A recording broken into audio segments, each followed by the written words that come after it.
All right, guys. Hey, Paul McLean here. Welcome to the Monday Morning Wake Up Podcast. And I've got a podcast today where I think you may want to lean in, take some notes. It's something that has been a part of Family First Life's DNA since day one. And I think it's because it's been a part of Sean Mike's DNA since day one. And it's a whole, hey, if it ain't growing, you typically whack the person at the top. And if it's growing, you typically celebrate and honor the person at the top, because a lot of times what we're going to emulate is what's brought through us. It's percolating throughout the whole organization. And ever since day one, I remember Sean Mike really having this intensity to give back and to put people first. And that's the foundation of this business. It's the DNA of this business. And I love that, because anytime haughtiness comes in, or somebody thinks they're really special, like, man, I wrote 60,000, look at what where's my accolades? Like, they're just kind of like rejected, as if the immunity in the body of FFL just kicks it out. Like, man, it ain't a part of us. That's not how we're structured. That's not our DNA makeup. That's not the way we're wired. And it's been like that since day one. When Sean first came and said, hey, we're going to give the highest comp that we could possibly give and try to survive. And I remember him telling me, and then I heard it as well from the same person, like, dude, you can't survive giving out 140 contract levels. And he's like, well, we'll survive long enough. A little bit on a lot to lot, but we had to get to a lot. But he was willing to pay the price and fight the battle and go through the struggle and adversity to get it to a place where now it's like the numbers are just, it doesn't even make sense when I say them. I'm like, is that really, did I just come out of my mouth, And so generosity has been a big part of it, And I remember Sean Mike talking about this maybe a year or two ago. He said, the moment we started donating a lot to the Dream Center, the business just blew up. And he's like, I don't explain it. That's just what happened. In fact, that's why we got the background. We got the Dream Center behind us. But we're going to talk about the end as far as what that looks like and how we support them. But really what I want to dive into is generosity, how to use that in your business to grow a massive business, because it is that important. It's one of those things that, when you look at a business, if you look at the numbers, it can look, if they're really great, you're like, wow, that looks good. You say 35 million, 40 million a month, as if you're like, that looks good. West Coast does 18 million. That looks good. But, there could be nice houses built, but if the foundation ain't right, as pretty as it looks, as good as it seems, man, the moment a storm comes, the moment something starts beating on it, the ruin is great. It's not like just, it crashes a little bit. It's great because it was something that looked so significant, so something that was so appealing to the eye that drew people in. And so when that crash took place, when the storm came and it dropped and immediately fell and it was great, that's what happens. And I've seen many businesses like that happen, guys. I think you can think of many businesses, Enron, different things where it's just like the DNA wasn't right. They had built this, this house on straw, so to speak, but the moment something came to rattle it, it fell down. Now, Family First Life is not, it's built with the right foundation. It's built where that's why the growth continues it's built to last. And the thing is this, every one of you guys, you have your own business. You have your own life, your own family, your own situation. You have that too. So what does that look like? How can we take some of the things that, FFL, if it wrote a book, so to speak, on some of the things that allowed it to scale like this, passing everybody in this business, doing something that's never been done, transcending the insurance industry, one of the only $1 trillion industries in the world. This would be something I think that would be highlighted. So we're going to go through the 7 points of generosity and why they make such a big difference. Now, I'm going to use some different scriptures just to highlight it. I'm not trying to push on my, Christianity on you. I know you guys know I'm a man of faith, but I'm not trying to do that. In fact, the one thing I did read, I thought was very interesting, regardless of religion, if it's Buddhism, if you're Muslim, Christian, the one thing they, like almost every, in fact, I think it was every religion, there was like 12 I looked at. The one thing they have in common is like their backbone is the golden rule. Do unto others as you would have done to yourself. That's like they all have that in mind. It was pretty interesting, like every one of them. And so I think everybody would agree, regardless of what your faith is, that there's some wisdom found in the Bible. Like Proverbs, I don't think many people read Proverbs and say, Proverbs 12, I don't agree with that. It's like you read it and you're like, that makes sense. Like, morally, values. I agree with that. And so I'm going to use that just to highlight some different points and kind of articulate like how to use generosity and why it works. I think if you get it, like when I finally got it, guys, it made a massive difference in my business. It made a massive difference in my business. And Sean, going back to what he said again, when they started to donate a large amount, an inordinate amount that he gives back to the Dream Center, and again, you could give wherever you want to give. It's not about that, but I'm just highlighting what it's done. He's like, man, the business has just started to explode. And so we're going to dive into that. And this is going to be good stuff. I promise you. Lean in, and this will make an impact on your life and your business. And so the reality is this. I think that in today's world, it's harder to be generous. I think everybody understands generosity, and it makes sense. You say, of course, that makes sense, and that seems like a good value.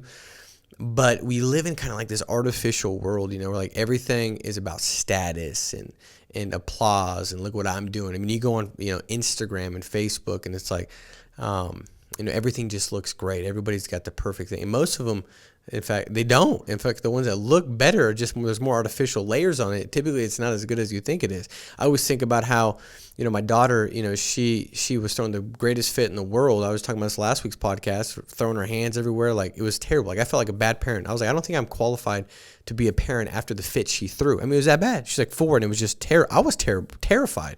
She looked like she was going to, stab me with a shank or something. That's what her eye. And then 2 minutes later, I got a post going. She's like, Dad, let me tell you your family values, because she's trying to kiss my butt. And she's the cutest thing ever. She's like, family values, honor Jesus, honor parents, honor others. I didn't post a fit. I posted that. I started thinking like afterwards, like that's what's going on. Stuff like that. I mean, heck, I was doing it, right? And so it's harder to be authentic and give and serve and help others when it's so focused on you. The first point is, in my business, what changed in my business, no matter how much more you could learn about the phone scripts, objection handling. Heck, I did the 8 steps to success on the final expense in-home. And this proves the point great. I went back in the field after 2 years of not being in the field. I went into an in-home. I forgot the 8 steps. I made them, but I just forgot them. And I'm sitting there thinking like, what am I supposed to go through next? What was I supposed to say? In that moment, I remembered like, this doesn't even matter. Does it help? Yes, but what matters most is caring for the client. And I remember just getting away from all of me trying to figure it all out, because I literally didn't review it. My daughter was like, Dad, what do you do for a living? And I had a lead come in that rolled to me, and I called, booked an appointment, and I felt like the next day I'm just going to go to it. So I go through, and then I forget what to say, and then I end up just going ahead and just caring about the client and helping them. And at the end, it was what was the name? It was Gretchen and Gerald, and they said, Paul, you know what? We prayed last night that somebody come over. Bill kind of, explained to us what this was. We didn't really know. We were unsure. And we just, really were concerned about like getting taken advantage of, because we weren't sure. We sent this request back in, and he's like, we just want to thank you. We just feel like, you really do care. And we really trust everything you said. And that's all we really wanted. And it made me realize that, caring trumps competency. Like being competent, it doesn't matter as much as caring. I just authentically sat and I put their shoes on. I said, I care about you. It wasn't about me getting paid. But my biggest struggle day one was I needed the money. Selfish. I need the money.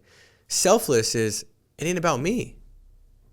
It's about the client. And if I bring on any baggage I got going on, if I can't compartmentalize before I step into the client's house, I'm bringing that baggage and I'm going to hurt them. That's not okay.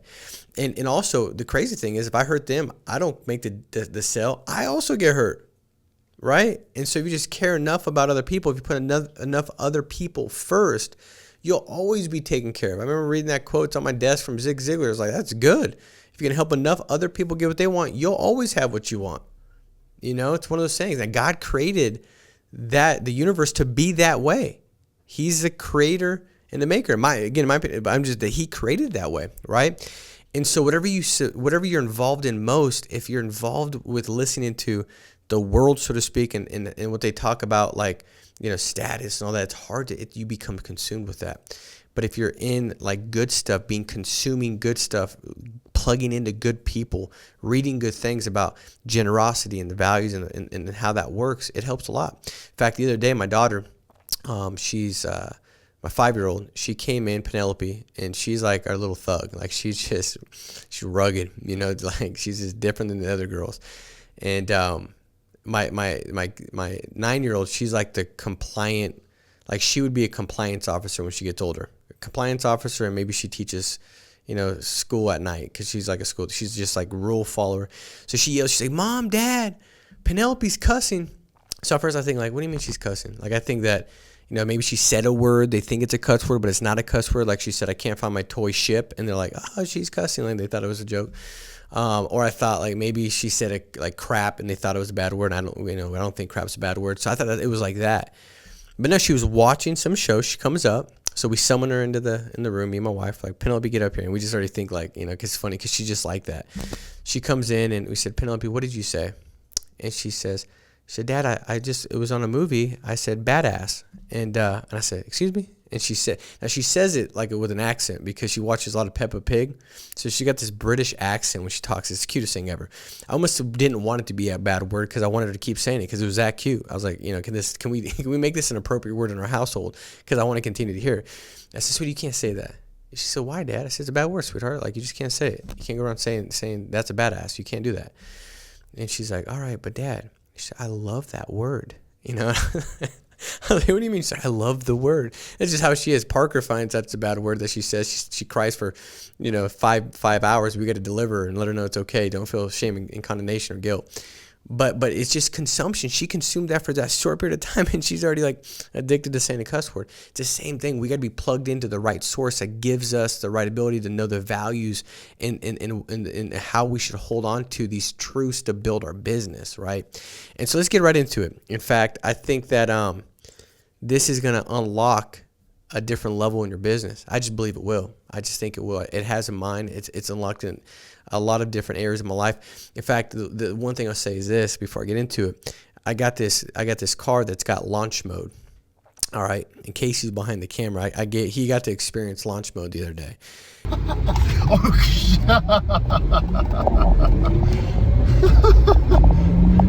That is stupid, bro. And launch mode is just it's just different. It takes you to this different level. It's almost like a roller coaster, right? Oh, dude. Oh, my God. Oh, man. That is crazy. That's 10 times. That's like being on one of those rides at freaking Six Flags, man. The dang thing goes 0 to 60 like in a couple seconds, like 2 seconds or something like that. It just goes. It's electric. And so, we're going and he starts giggling. he said, "Dude, I saw people in some other videos. I didn't think I was going to giggle like that." He said, "But I couldn't help myself. Like it just brought a giggle out, dude. Like I started laughing." And I was, and the thing I thought about is this, like, launch mode takes some things, like you got to know that launch mode exists or you can never experience it. You got to know that it exists for one. Now, once it exists, there's a premise before you get to experience what I promised him, which was a fun ride. This is going to be fun. There's a premise before the promise. And so you got to put the brake down and then put the gas down at the same time and you let off the brake and then the thing goes, right? And I think that's the same thing with generosity. Like you got to know the benefits it has. But you still have to do certain things to tap into it. There's a premise before you get to see what the Bible says as far as bringing that promise to you. And because you want to experience launch mode in your business, trust me, that's the thing. How can I get launch? And I think there's like a launch mode face. As I go back to these videos, like everybody's got this face. It just gives you a distorted looking face. I want a distorted looking face as I'm running through my business. It's just like, yeah, we're killing this thing. It's growing like I wouldn't believe it's growing. And this fulfillment and joy that would be produced inside. And so kind of interesting. Think about this.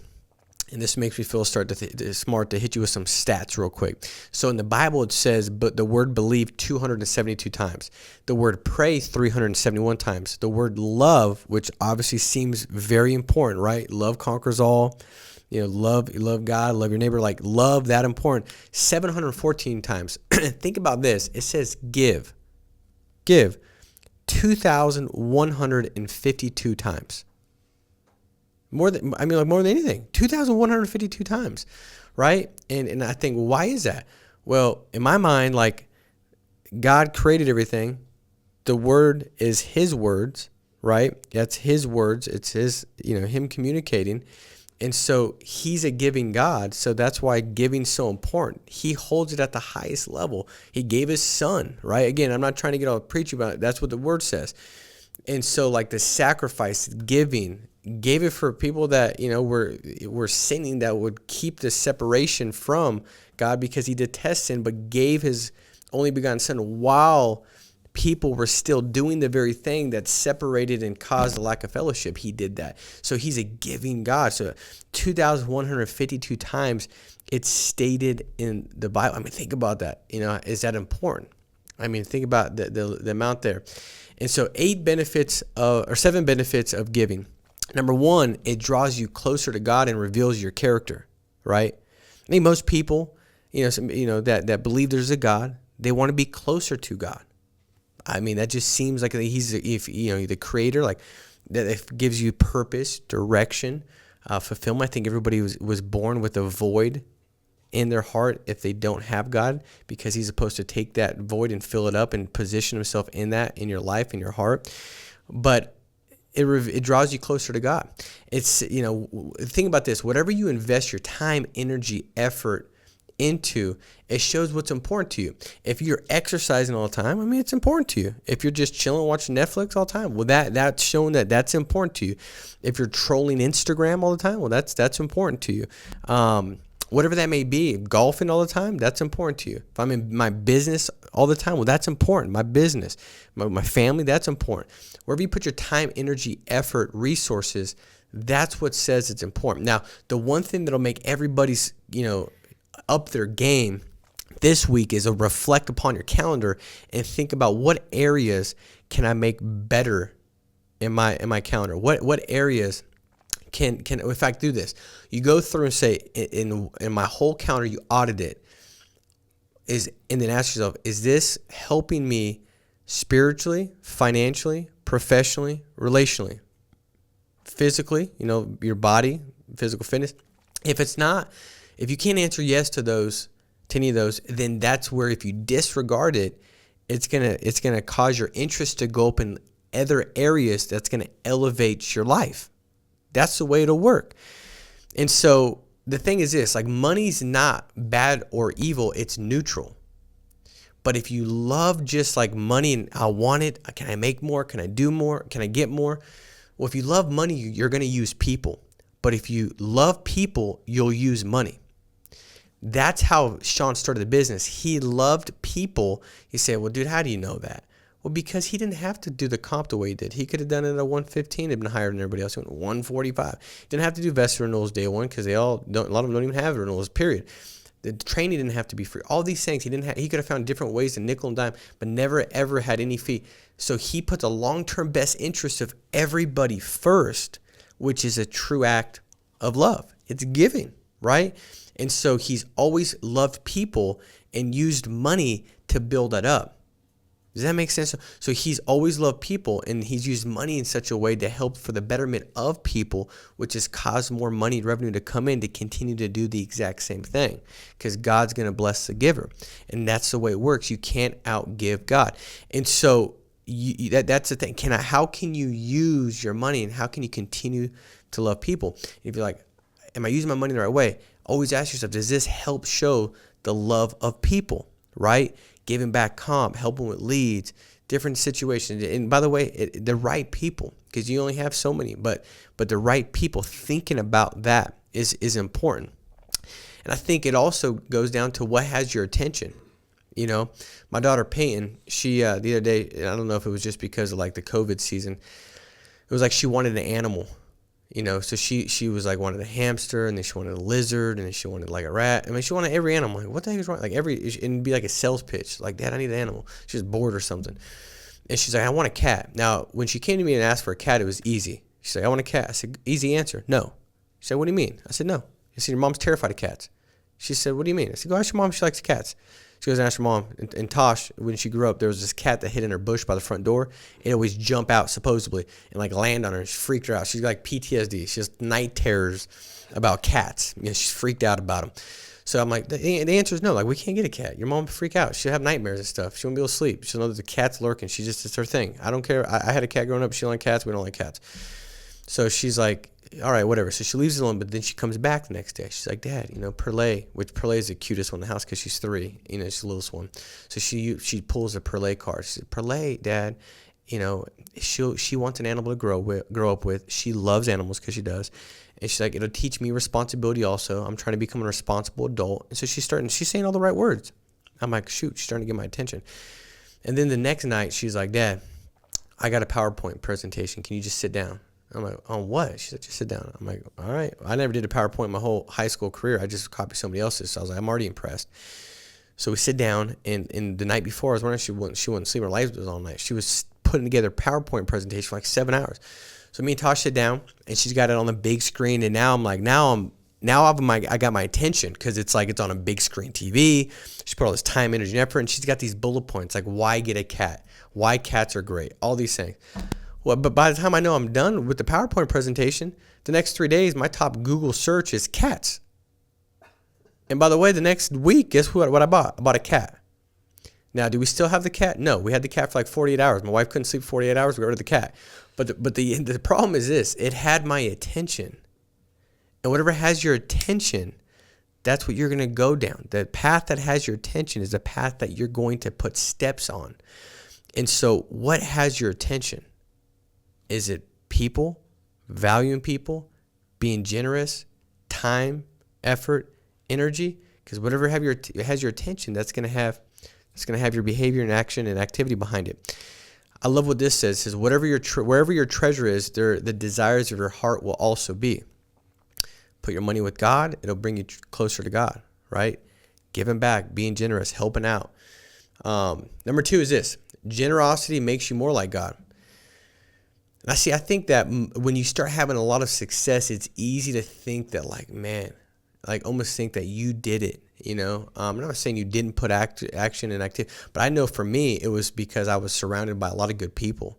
And there's a lot of I don't want to call it luck, but just just things that blessings that kind of came to happen. It wasn't like I was just some special person that was born with this just gift of no, I had great people and I worked real hard, gave back and helped out. But it's, it helps separate you from feeling like this haughtiness, like look what I'm doing.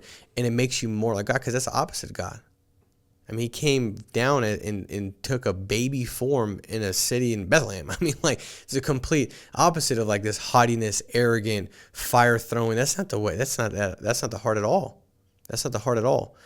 And so, you see, I love what this says, this scripture in Proverbs, right? Which we all agreed. Again, not trying to preach to you guys or anything like that.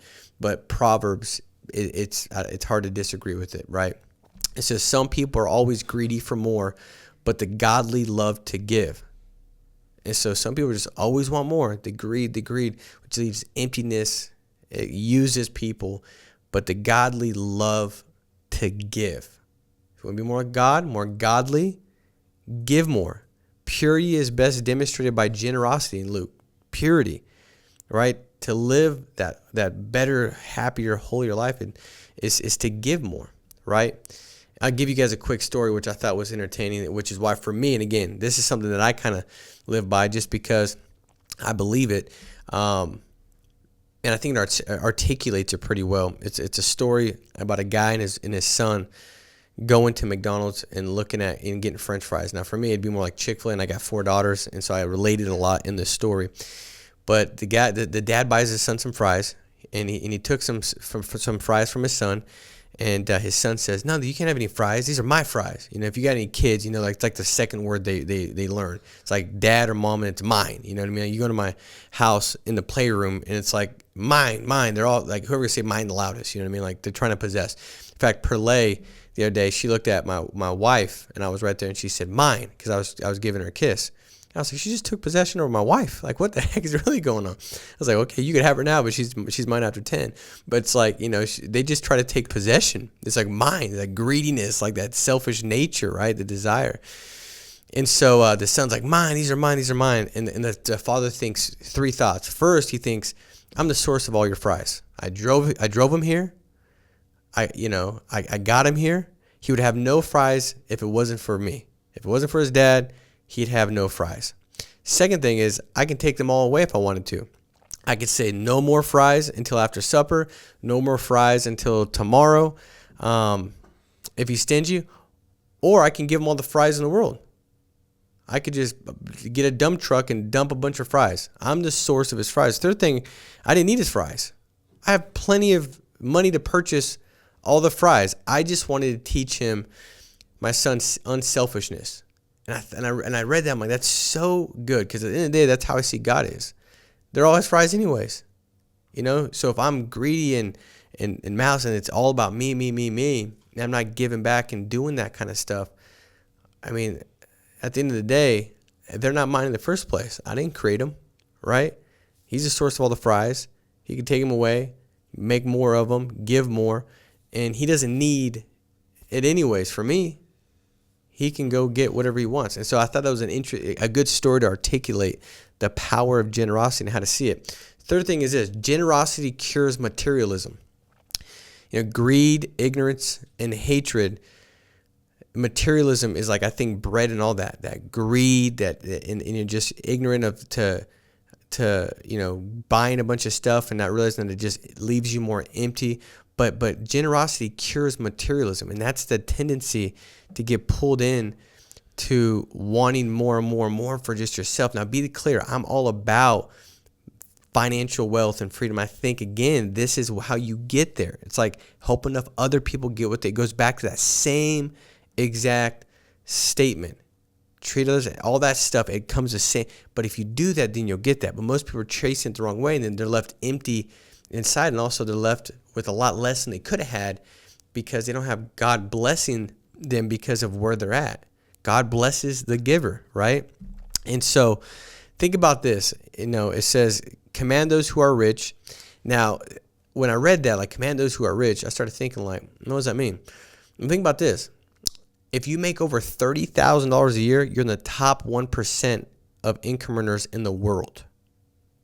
So, I mean, it's all relative, right? Like, top 1% if you make $30,000 or more. So it says, command all those that are rich in this present world not to be arrogant, nor to put their hope in wealth, which is so uncertain, but put their hope in God, who richly provides us with everything for our enjoyment. See, everything God created was for our enjoyment. That's how generous he was. And again, I'm going to go back to how generous God is to show you how important it is to him, and for us to, his desire is for us to go out there and be in that likeness, right? And he created everything for our enjoyment. Command them to do good, to be rich in good deeds, and to be generous and willing to share. See, if you build the wealth with no foundation, it's like that house that you build that when the storm comes, when things take place, when you're chasing the wrong way, it's going to be a great ruin. Like, it was all good until it wasn't. I don't know what happened. A lot of times it's that me, the selfishness, materialism, all those kind of things that come in place. Number 4 is this: generosity demonstrates our faith. So I think this is pretty interesting. Again, I'm not trying to preach to you guys at all. I'm just kind of going back to prove a point from what is in the Bible. But it says that, bring the whole scripture, bring the whole tithe into the storehouse, that there may be food in my house. Test me in this. It's like that dare, says God, and see if I will not throw open the floodgates of heaven and pour out so much blessing that there will be not enough room to store it. And it's like, when you read that, and I started looking into it, like, there's a bunch of theologians that try to prove God's existence, and they have all these different arguments. I read some of the arguments. I'm not going to say one because I'll lose all credibility. I can't even pronounce the first 3 letters. I don't know what the heck these arguments are called. But all these different arguments, they said the one argument, and think about this, the one argument, the only argument you can use to prove God's existence is to bring in a tithe, to give back, and watch him bless it by making it multiply abundantly. Think about that. That's the one way to prove the existence of God. From all the theologians, right? And I had to practice that word, theologian. I didn't know how to say that right. I said it the other day, and I was like, that doesn't seem like it's the right word. But think about that. And so that's the test. That's the dare. He said, test me in this. Dare me in this. It demonstrates your faith, right? Faith is having confidence in what you hope for and assurance in what you don't yet see. So you got to say, all right, I trust you. That's the thing I love about Sean. He's never, and see, this is the thing I messed up in the business. To me, it was always transactional in the beginning. Like, I understood generosity, but again, it's one thing to understand. It's another thing to execute. Right? I was exposed to how it worked and all that, not by the word, which definitely made me look at it a different way and understand it at a different level. But it was the business, I treated it like differently. It was transactional. Like, if I put more here, am I definitely going to get more back? If I do this for this person, what's the return on it? If I get them leads and it was always that. And because it was like I was giving not from a joyful heart to make a difference. It was like, what's the return on that? And that's what would mess me up. And so that doesn't demonstrate any kind of faith if I'm trying to map it all out. The faith is, all right, I have confidence in what I hope for. I hope to have, this person do better, their business grow, to help them out. This makes more sense. I'm going to give them more comp here, or do this more here. Help them with leads, help them with this, help them with that. Give them more time, schedule more time, stay up later, wake up earlier, be more available, answer my phone more when it rings. That's the stuff. That's giving the resources. That's the generosity is, man, when you call me, I got a million things going on, but dude, I know you need it. I might have gotten to an integrity partnership, but you haven't yet. And thank God that before I got there, Sean was picking up his phone. I might call him at any time, and he'd pick up his phone. And so that's a generosity, being available to serve and help at any time. That's important, right? And that's saying I have faith and I'm going to do this. And it's not about it'll work its way out because I got the right heart. My heart's positioned the right way. And so that faith that I'm gonna see to, I'm going to take assurance in what I hope for and what I yet not see, which is so important. And I've seen this in my business. I saw this in my business. When I got into that integrity partnership, I was excited about what it meant for my family. I was also excited about what that tithe looked like, just to be honest with you guys. And again, I'm not telling you what to do or not to do. But for me, it was like, man, I get to tithe 10% of this? 10% on an integrity check. That's more than a little bit. You see what I'm saying? Like that's not like, hey, I got $10, I'll give $1. It's different. And I was just like, I wish it would be more, even more, just so I could give more.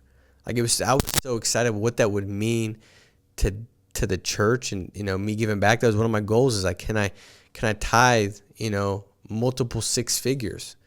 And you get a big check like that, and what you can tithe, it's just and it's a great feeling. And that's the faith that what. This is God's anyways, giving it back to him. So demonstrate your faith. Number 5 is this. Generosity brings God's blessing. The word says generous people will be blessed, which is pretty straightforward. You're like, does it really say that? Look at Proverbs 22:9. It's what it says. It says generous people will be blessed. Like that's what it says, The more you give away, the more God will give you. That's just the way it works. And I like what Scripture says in Deuteronomy. It says, give generously to them and do so without a grudging heart. Then because of this, the Lord your God will bless you in all your works and everything you do to put your hand to.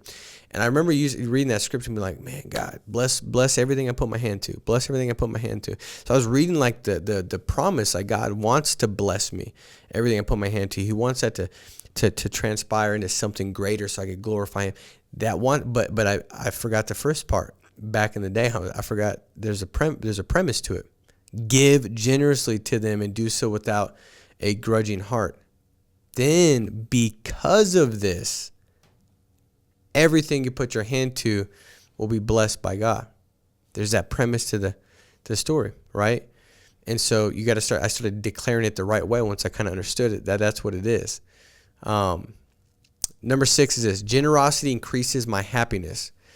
It's kind of funny, I don't know if you felt like this growing up, but when I was a kid, I thought like Christmas was just like the best thing ever. I was fired up for Christmas. I couldn't sleep. I remember thinking one time, I thought like, man, it must suck to be parents. I actually had this vision of me not being a kid any longer. I'm not kidding.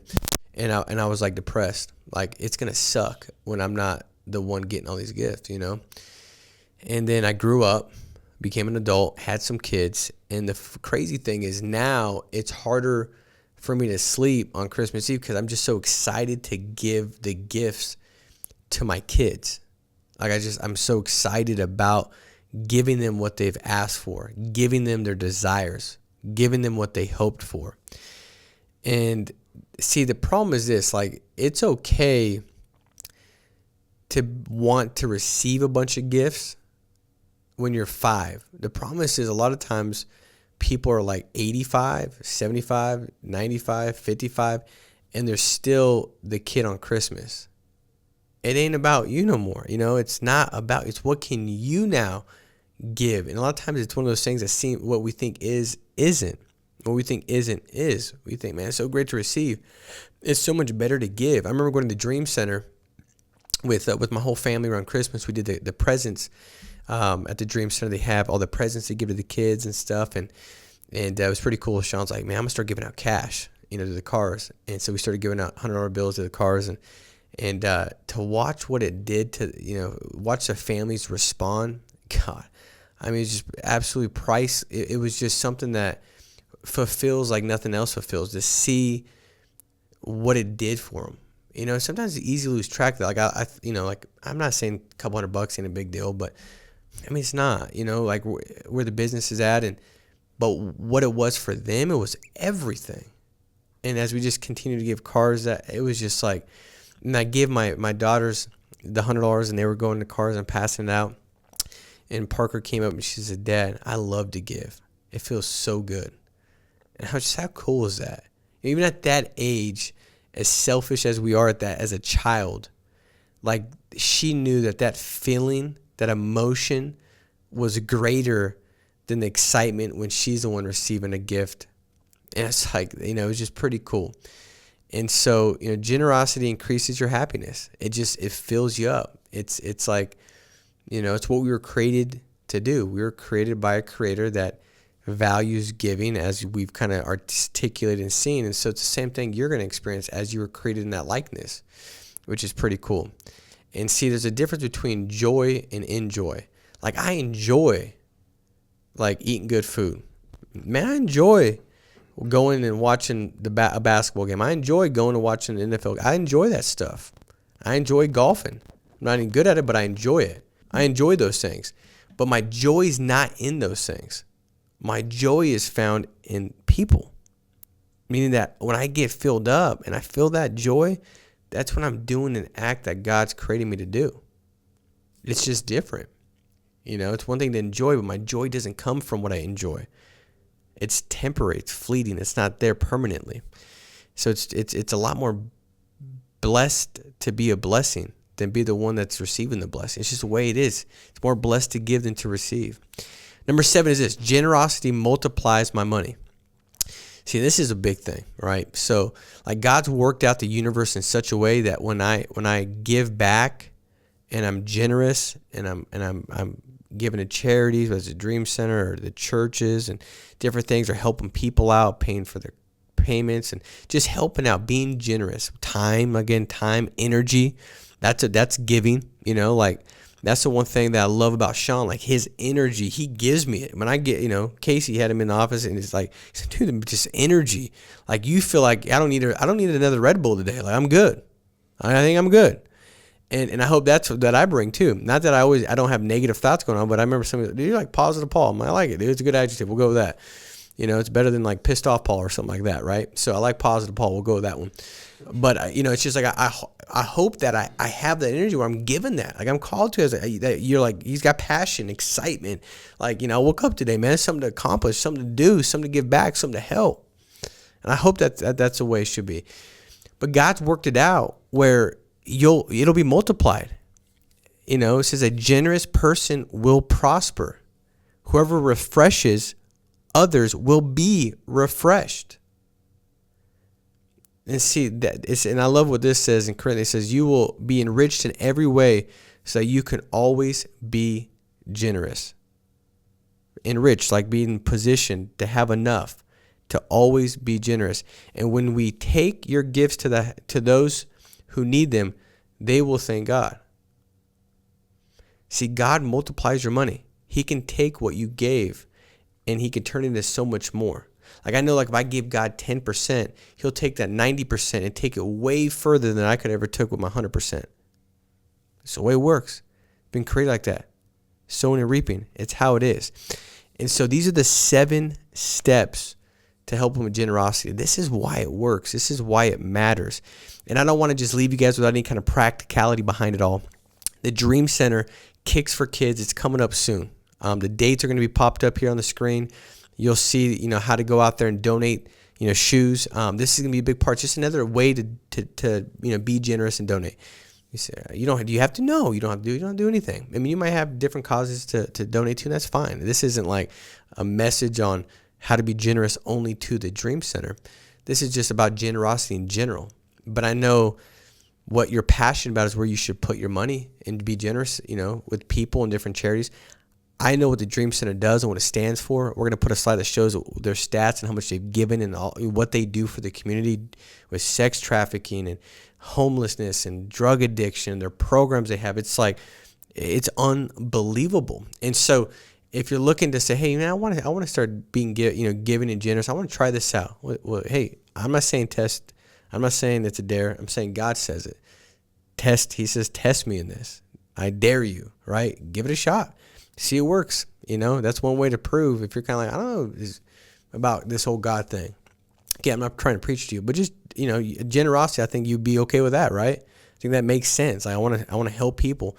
If you don't have that right, you're not going to be good at this business because this is a people business, regardless of nothing religion or nothing like that. It has nothing to do with it. It's helping people.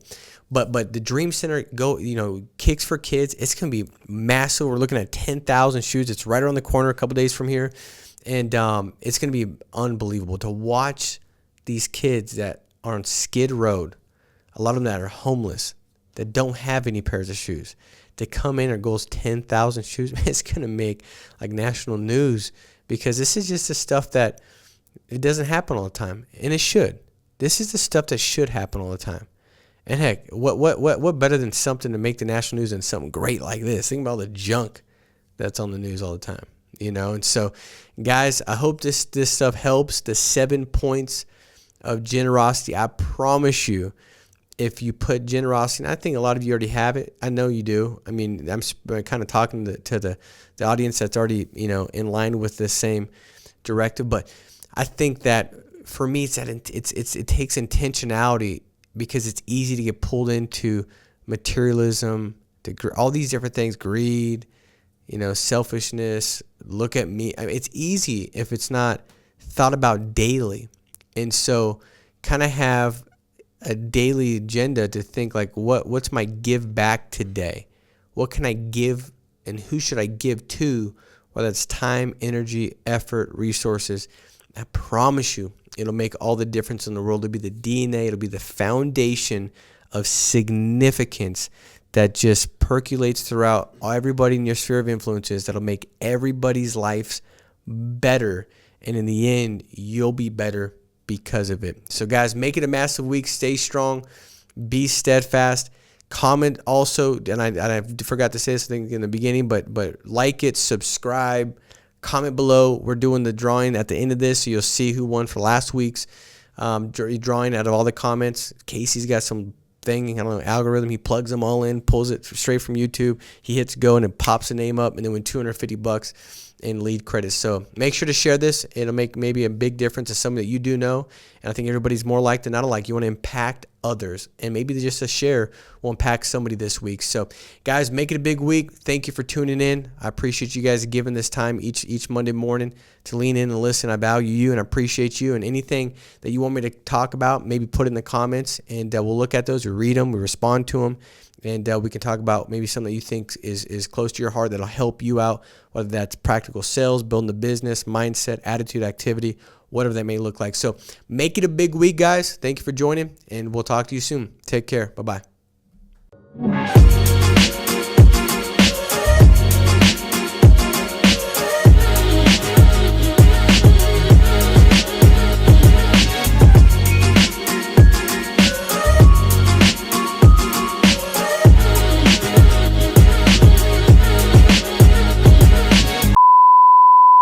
What's up, guys? It's Casey. I'm usually behind the camera, but this time I'm in front of the camera, and I'm going to be doing the $250 lead credit giveaway again.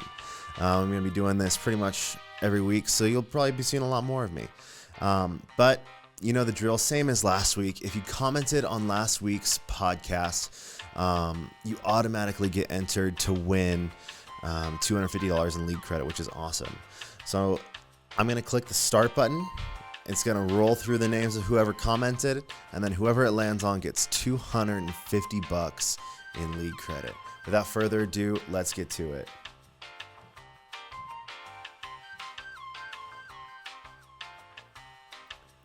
Will K, congratulations. You just won yourself $250 in lead credit. Guys, it's that simple. All you got to do is just comment, and you could do that. You could be like Will, and you could just win $250 to spend on leads, to grow your business, to slingshot it forward. It's a great opportunity. It's easy, and it only takes a couple seconds. So make sure to like, comment, and subscribe. Turn on notifications, and we'll see you next week. Take care, guys.